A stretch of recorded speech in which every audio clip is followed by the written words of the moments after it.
In kako se v tej hiši ogrevate oziroma tudi hladite? S toplotno črpalko, voda. Na srečo imamo tukaj zelo visoko potalnico.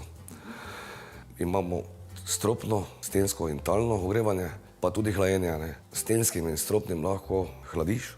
Seveda mora biti tudi prezračevanje z rekuperacijo, je obvezno zraven, in žaluzije, senčenje za hlajenje. Tako da v bistvu talno imamo samo zaradi tega, da ne stopimo na hladno, ker je že dovolj.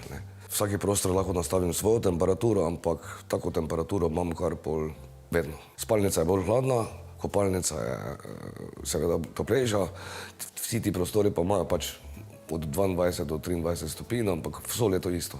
Kar moram narediti je samo vzeti telefon, odpreti aplikacijo od Kronoterma in preklopiti hlajenje, ogrevanje.